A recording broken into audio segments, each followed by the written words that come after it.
Welcome to That Pennsylvania Witch podcast. My name is Caitlin Dawn. Thanks for joining us today.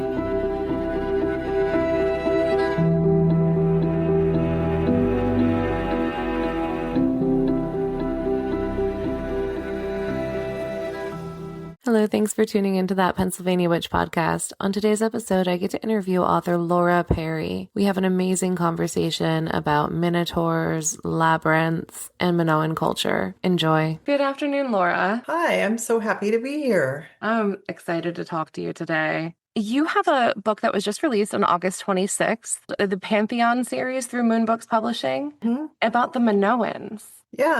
The official title is Pantheon, the Minoans, and the whole series is each book focuses on a specific culture and their pantheon, their religion, the background behind it, their sacred calendar and all that kind of thing. So yes, I got to do one about my pet subject, which is the ancient Minoans. Wonderful. For listeners who might be new to your work, can you share a little bit about your spiritual and creative journey and how it led you to the Minoans? Kind of more like conked me over the head with them. It started way back in the Dark Ages when I was in a high school art history class. We had this textbook that had these big, thick sections of color plates, glossy color photos of art. And the teacher was having us turn the pages through those one day, and I turned to this page that had a photo of the Minoan bull leaper fresco from Knossos, the one with the three athletes over the spotted bull. One of them is hanging on the horns, and one is somersaulting over its back, and one is landing behind the bull. And I just got goosebumps all over. And that was the beginning of, I guess these days we would call it a hyperfocus. Back then I called it an obsession. But I'm old enough that there was virtually nothing available back then. There was like half a column in the paper encyclopedia in the school library.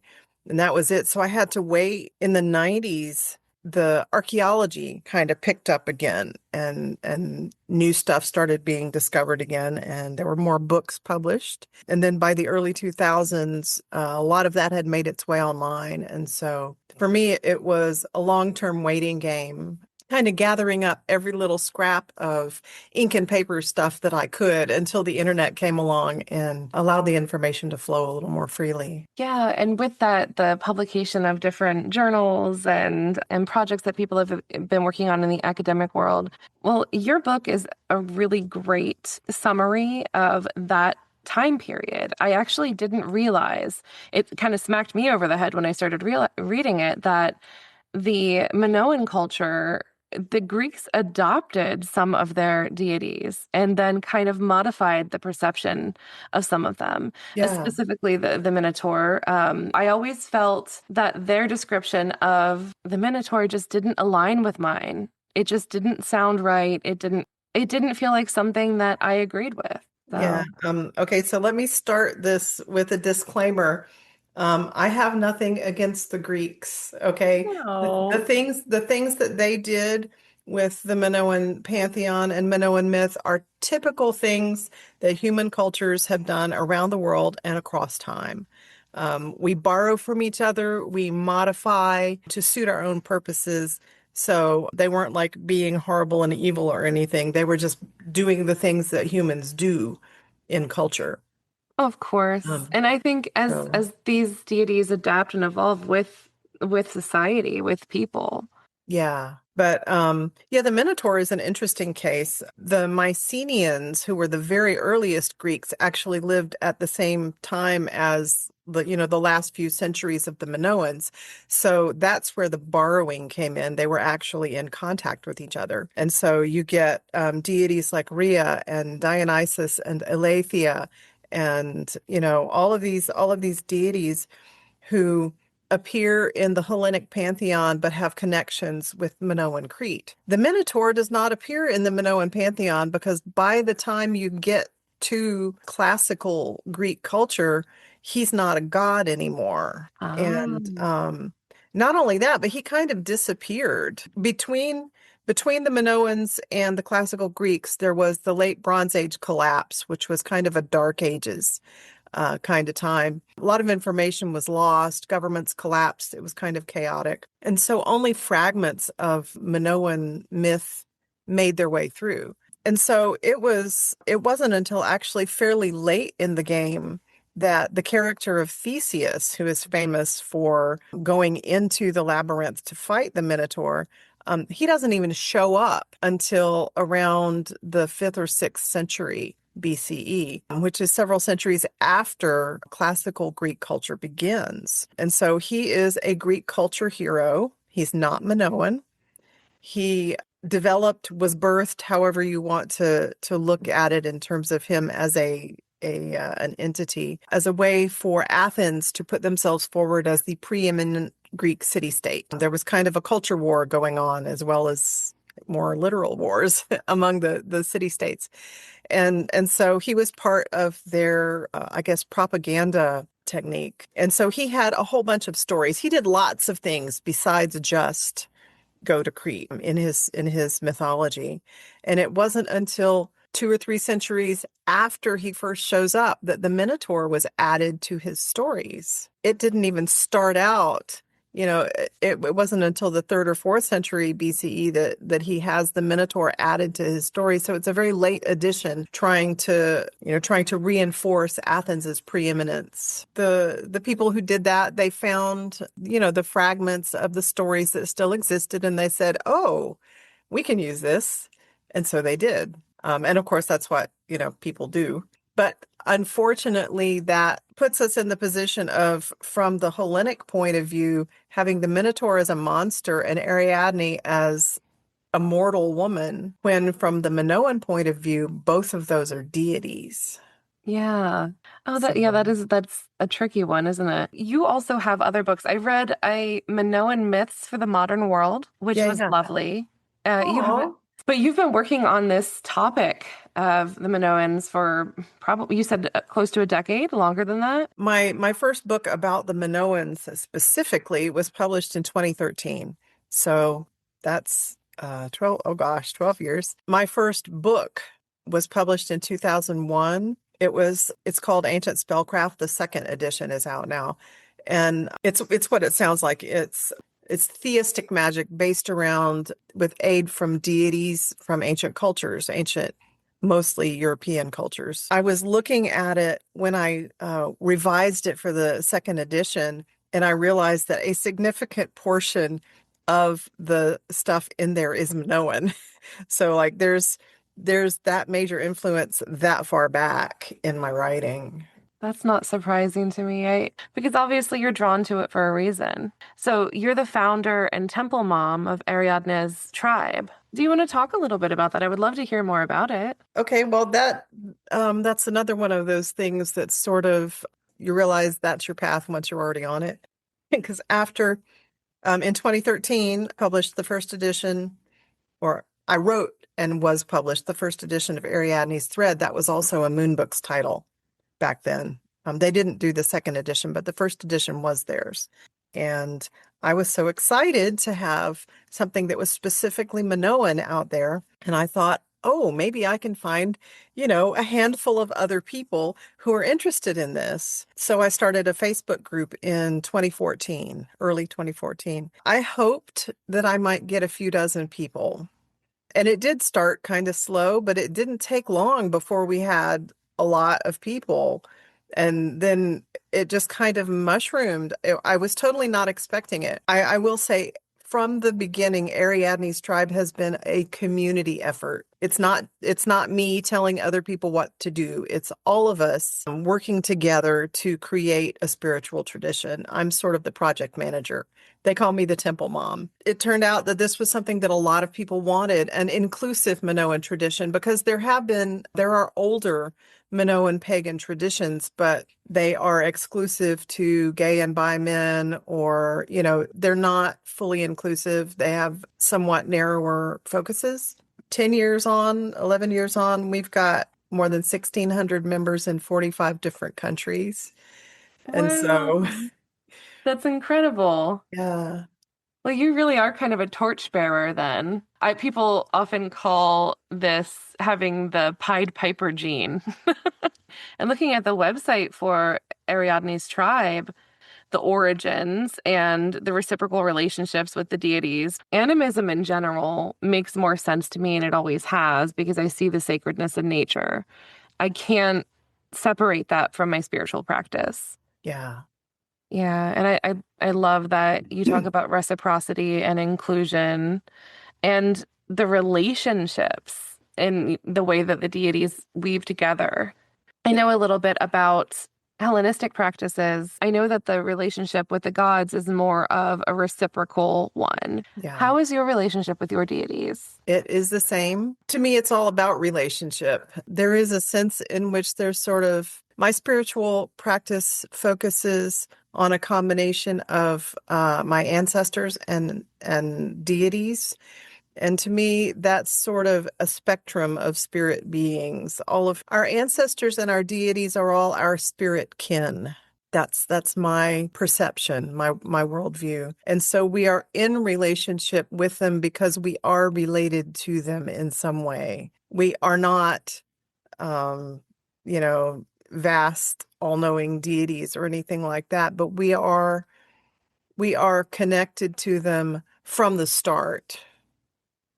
Yeah. And so, to me, the point of spiritual practice is to recognize and honor that connection, um, in the same way that you would recognize and honor the connection with your ancestors or with your living relatives, all the other inspirited beings in the world. Is very much aligned my perception of deity and my own practice. That's lovely and refreshing too. Thank you. And you talked about art class, but was there another moment that felt like a call specifically from the Minoan deities? Yeah, that was what happened before that first book that I was talking about, before the first Minoan book. So in the 90s, I began functionally, I've been pagan my whole life. You know, I was one of those kids, but I began my formal path in the modern pagan community in the early 90s. At that point, I was in a Wiccan group. When I was working toward my second degree, I was given an assignment.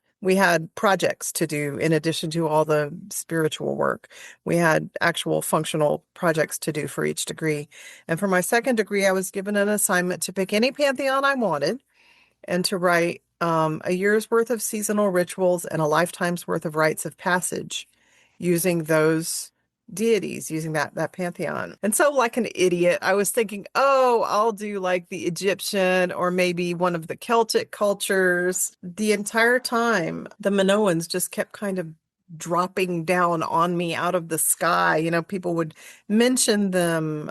There was this new book by an archaeologist that showed up. And so eventually the message got through my thick skull. I dove into that. That project took a very long time, obviously, because that's a big task. But that was the beginning of my real functional spiritual practice with the Minoan pantheon. And that set of rituals and rites of passage is what eventually became that first book 20 years later. Oh, that's so cool. Well, it is. It's kind of like a living mythology. So these ancient stories are speaking to us today, and it's just wonderful to be able to deconstruct them with you. The rituals too within it. But it was something about sharing energy, the agreement, who will share energy today. And then you have who wants to, how long will you share or blend your energies together? That was phenomenal. We do something similar, but the way that you just drilled it down and you made it very succinct, that's a really important aspect of ritual because people don't often include that. Yeah, so you're talking about confluence. Confluence, yes. Yeah, we were looking for so our ritual structure is very different from the one that Wiccans and Druids and most other modern groups use because Bronze Age religion, 4,000 years ago was very different. It had nothing to do with casting circles, calling quarters, anything like that. That all derives from Renaissance era ceremonial magic, which derives from late classical era magic, which is all Iron Age, centuries after the end of the Bronze Age. So it was actually really tough figuring out how to do all of this because modern ritual in the pagan community is based on more recent forms. So that was like a whole separate deep dive of research and discussion and trying stuff out and seeing what worked and what didn't. So we ended up with a ritual format that we feel is reflective of the way religion was experienced in the temples in the Bronze Age, but it's also, functional for pagans in the modern world. And so in the process of that, we were like, okay, so we like the idea of something like the sacred marriage, the hieros gamos with the chalice and the blade, but that's very cishet, right? Yeah. And so that excludes a large number of people, and it also limits the symbolism. And so we were looking for something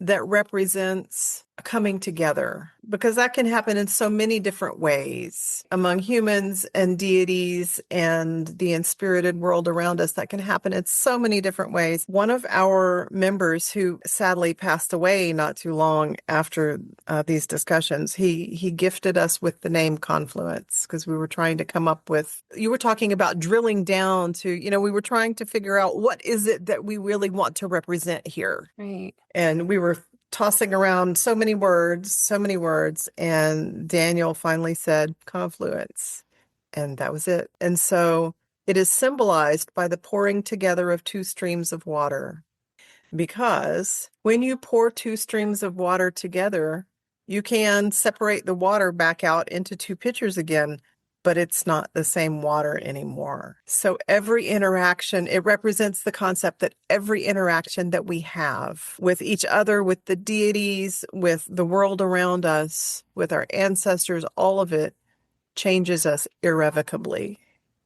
And Absolutely agree. so, yeah. I absolutely agree. That all comes through so much in your writing.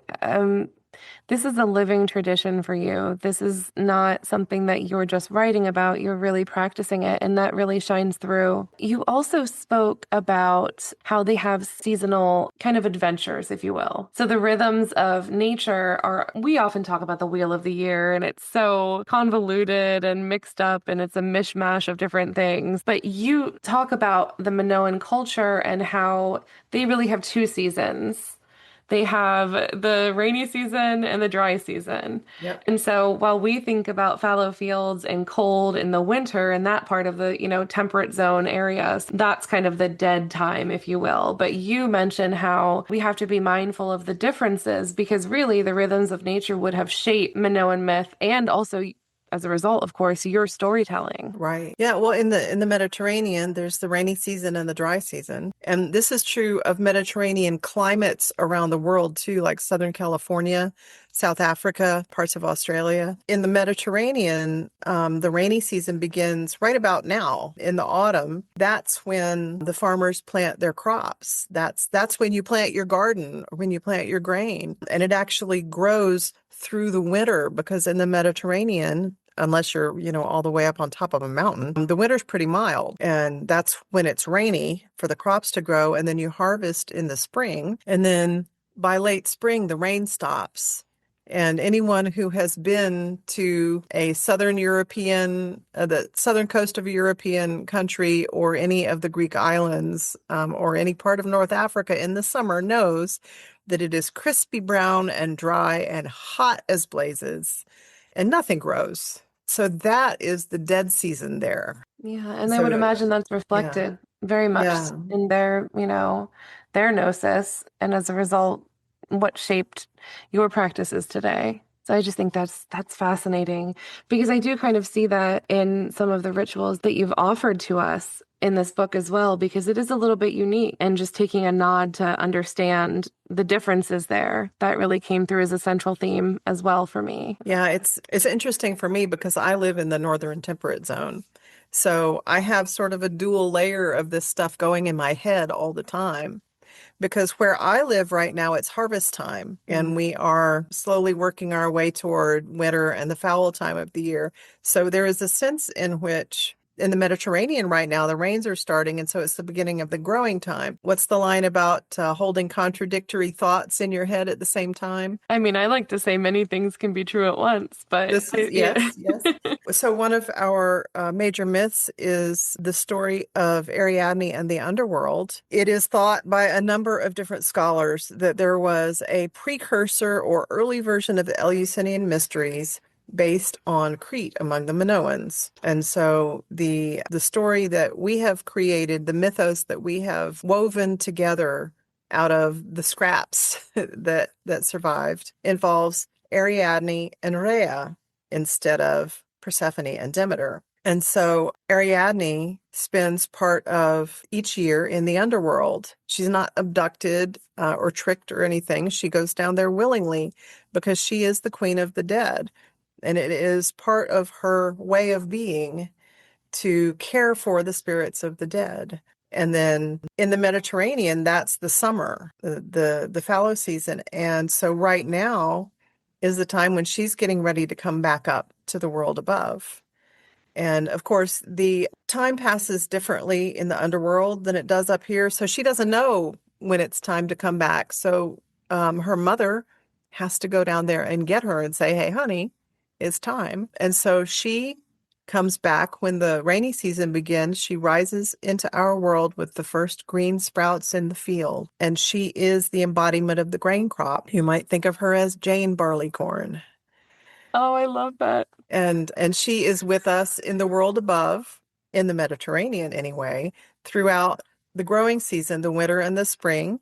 And then at harvest time, she symbolically dies with the cutting down of the grain and returns to the underworld. So that's the Mediterranean cycle. But where I live, Ariadne has been in the world above all summer, and she is returning to the underworld now. Yeah. And so it's this sort of seesaw balance, recognizing that there are so many different ways of being in the cycles of the seasons on the face of the earth. You wrote about the serpent mother. Is that so? The snake goddess is different than the serpent mother. Do you mean the snake goddess as a deity or the snake goddess as a figurine? That's one of the great mysteries, isn't it? Who is the snake goddess?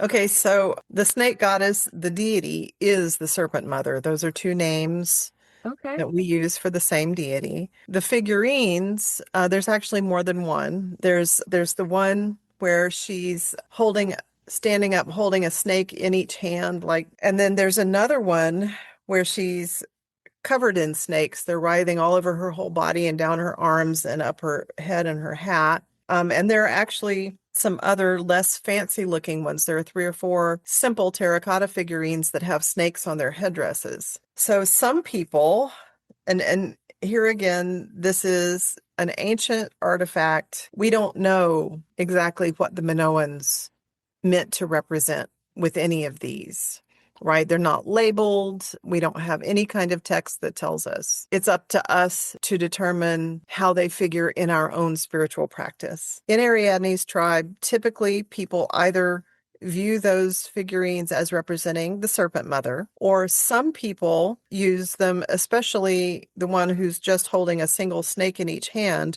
to represent Ariadne, because snakes have a connection with grain. Snakes were, first of all, there are no snakes that are dangerous to humans on Crete. Oh, Yeah, there is one kind of snake that is technically venomous, but apparently it's not dangerous. Yeah, there are no dangerous snakes on Crete, so that's not the kind of background concept that would have been in people's mind back then. Snakes were just these creatures that lived in holes in the ground, and they came out and they very helpfully ate the rodents that were trying to eat the stored grain. Snakes had a role similar to the one that cats had around granaries in Egypt. And of course, cats were eventually also imported to Crete. Some DNA studies have shown that the original cats on Crete came from Egypt. They probably came over on merchant boats. oh, that's awesome. Yeah. I know I'm selfishly steering you specifically into the questions that came up for me when I was reading your book, but these That central is fine. themes These central themes are so interwoven. And one of the other motifs that came up very often was the labyrinth. Walking the labyrinth to me always seemed to be, you're automatically transformed into kind of a liminal space. Is the labyrinth an important theme to you in your practice as well? Oh, yeah, yeah. Both physically and symbolically. Walking labyrinths, either literally or figuratively, is something that we do as a significant component of spiritual practice. And when I say physically or symbolically, you can walk a big full-size labyrinth on the ground or ride through it in a wheelchair or a scooter. You can use a finger labyrinth as a meditative device, and you can also do a guided visualization walking through a labyrinth. So those are all ways to do the same thing energetically. The labyrinth itself, it's very interesting. The oldest securely datable labyrinth image comes after the fall of Minoan civilization. And so there's this huge question, have we just not found anything? Or there's also the possibility that the Minoans considered the design too sacred to make into any kind of permanent form. Like maybe they drew it on the ground for a ritual and then destroyed it afterwards. Like a mandala. I mean, Yeah. kind of a beautiful theory because we just had our big gathering the end of July in one of the groups that I'm affiliated with and lovingly affiliated with. But and I say I did not bend over and create the labyrinth. The wonderful individual who created the labyrinth, sticks and candles and stones. As you're walking it, we did it at night. We did it after the sun had Ooh, set ooh, in the yeah. woods with the candles lit. Just you get into this trance-like state because you're walking and the rhythm guides you to the center and then back out again. It has always just seemed so much more. And that feels very true to me. There are meander patterns that have kind of a vaguely labyrinthine look to them in Minoan art. That's what probably eventually evolved into the Greek key pattern that's so common in Hellenic art. But yeah, there's no actual labyrinth. Interestingly, there are several caves on Crete that have historically been called labyrinths. And so there's also the possibility that the labyrinth was associated with rituals that were done in the sacred caves because caves were a major aspect of Minoan culture. That's one of the weird contradictions within Minoan culture and religion, because we think of the Minoans as extremely advanced for their time. And in one sense they were very technologically advanced. They had big cities with paved street, indoor plumbing, the whole bit. They were very advanced in that regard. But their religion, it's pretty clear from the prominent place that caves and mountain peaks and big boulders have in the art that they maintained Neolithic religious practices into the Bronze Age. And so there's a pretty good chance that all of their neighbors and the people that they traded with thought that they were kind of those weird old-fashioned people in terms of religion, like they weren't moving with the times. They're still doing that cave and boulder stuff. Yeah.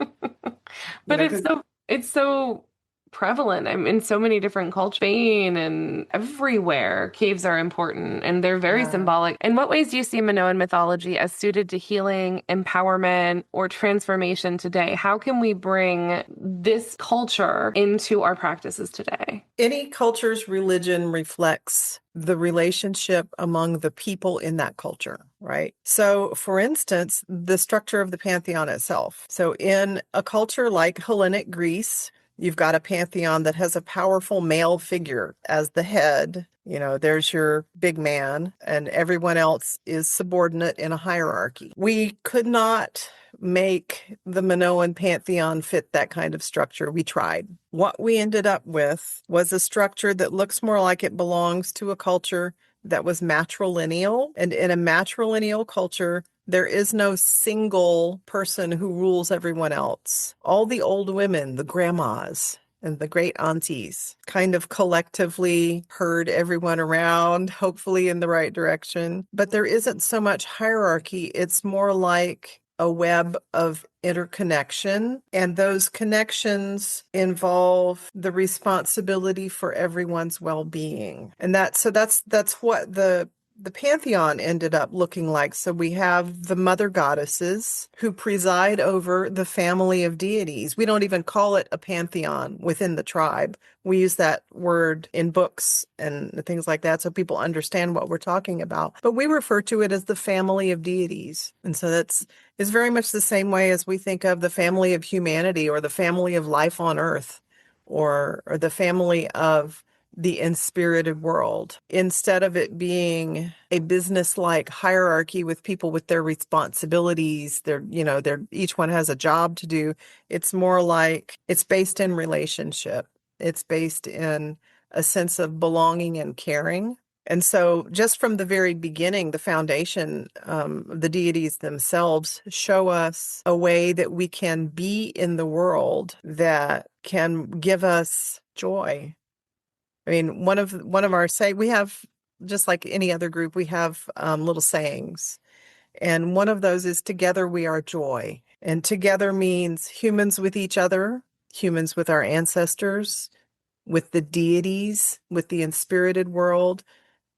The important word in that saying is not joy. The important word is together. And so it's a focus on community. I dive into academic papers on a pretty regular basis to, keep up with all the research that's being done. And a recent one just really floored me because it reinforced something that we had hoped was true for a long time. So the Minoan temples had these huge storage rooms full of vats of they're called pithoi. They're these taller than you and I are jars that held grain, wine, oil, honey, food. And originally it was thought that this was like the temple's wealth.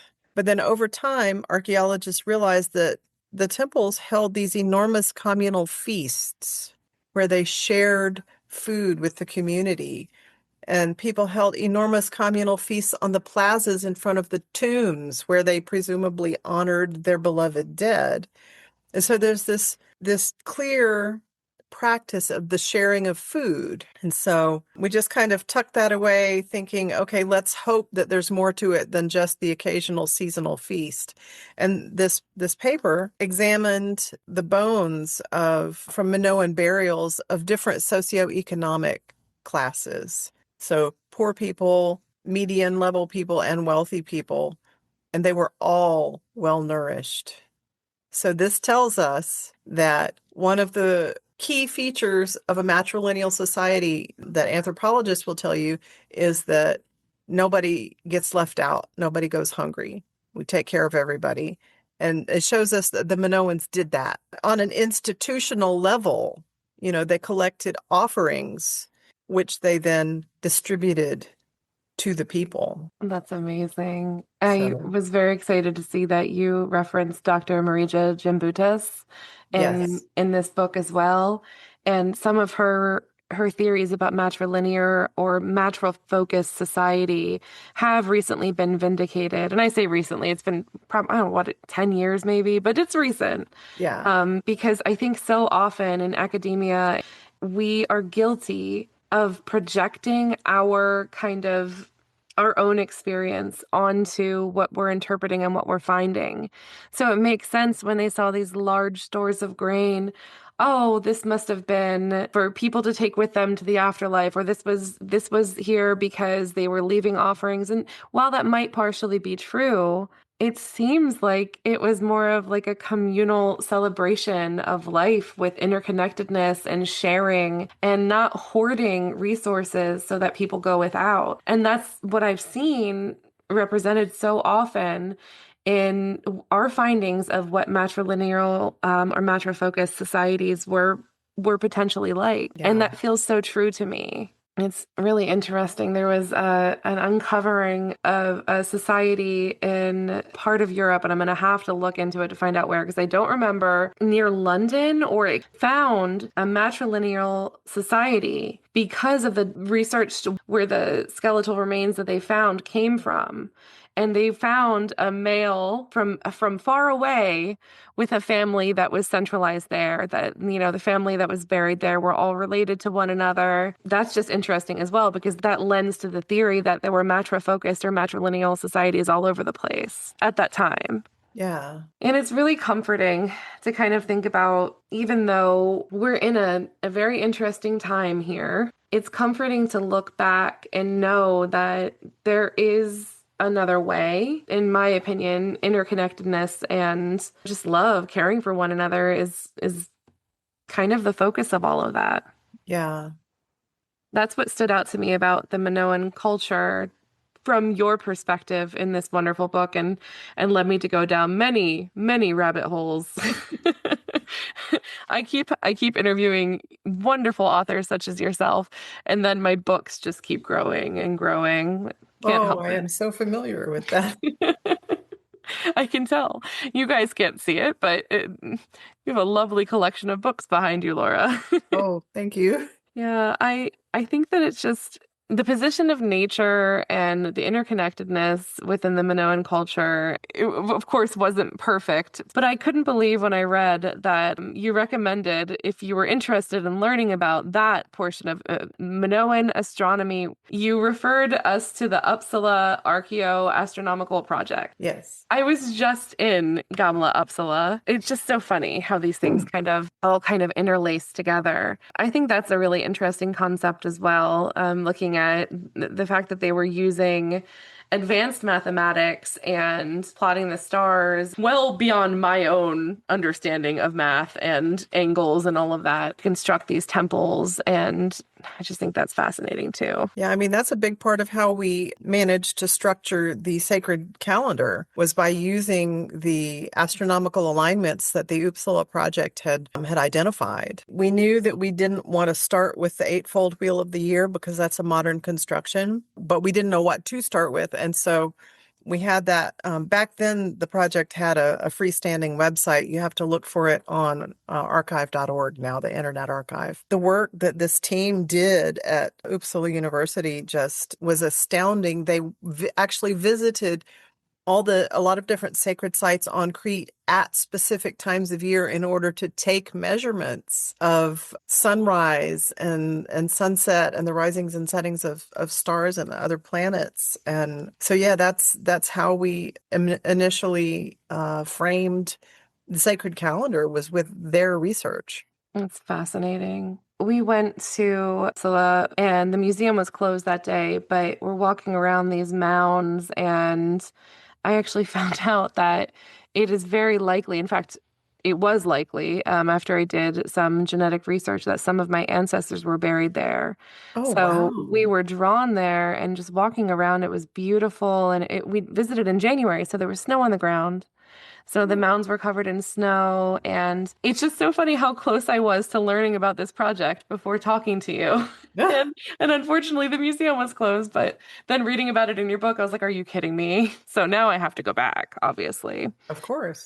But the museum, of course, is, I believe it's operated by the same college or the group of scholars. And yeah, it just seems so relevant to learn about these things right now. I think so many people are drawn to this specific era, kind of in a revisionist or like in a reawakening.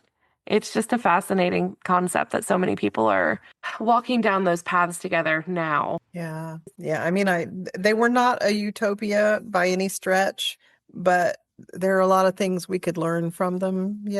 What is your creative process like or crafting these myths?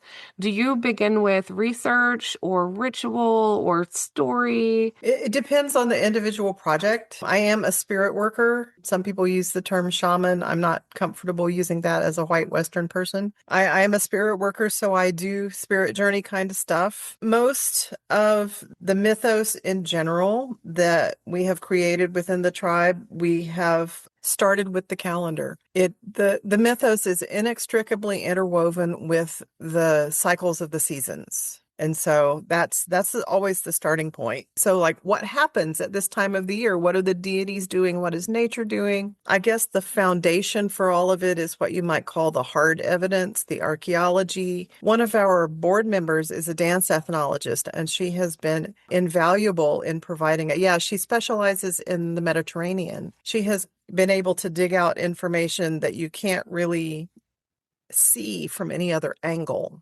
because an amazing amount is preserved in folk dance and folk music and trance traditions around the Mediterranean. Some of it can clearly be traced all the way back to Minoan times. So there's that.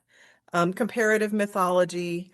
We always start, and I'm not using the royal we here. All of this is community work. This is not just me. There are always other people as part of the conversation building this community and building this spiritual tradition. And so we sort of pile together what we can find from the hard evidence, from what you might call reconstructionist techniques. That gives us a basis, but there are always huge gaps. Always, because we can't read what the Minoans wrote. What the Mycenaeans wrote on the Linear B tablets is minimal and may not reflect Minoan religion exactly. And so we look at sort of the shape of those empty spaces and see what kind of thing needs to go there. And then we use a process of shared gnosis, which means that each of us goes off into our own little corners and does whatever we usually do, whether it's meditation, spirit journeys, whatever. Sometimes I go out and walk in circles in the backyard. Sometimes I sit in front of an altar, whatever. And after we've all done that, we come back together and discuss what we found and see where it dovetails together and where it overlaps and mold that into the shape of what eventually becomes the mythos. So many of us are drawn to parts of these ancient civilizations, these ancient belief practices, because it's in our blood or potentially from a past life or something that we're linked to, like I said, from in our blood. So mitochondrial DNA, or we're being called, no matter what your interpretation is. I think that's the beautiful aspect of this is we're drawn to it, we're passionate about it, and we want to share it. Yeah. What advice would you give to writers or seekers who want to explore Minoan myth-based spirituality? Besides, come on over and talk with us in Ariadne's tribe. Of course. Yeah, we do actually. We have, besides my books, we have curated lists of websites, nonfiction books, and Minoan themed novels. And so that's a huge resource that we have built up over the past decade plus. There's a lot out there. You do have to be careful because there's a lot of outdated, incorrect information that still circulates because that is the nature of the internet.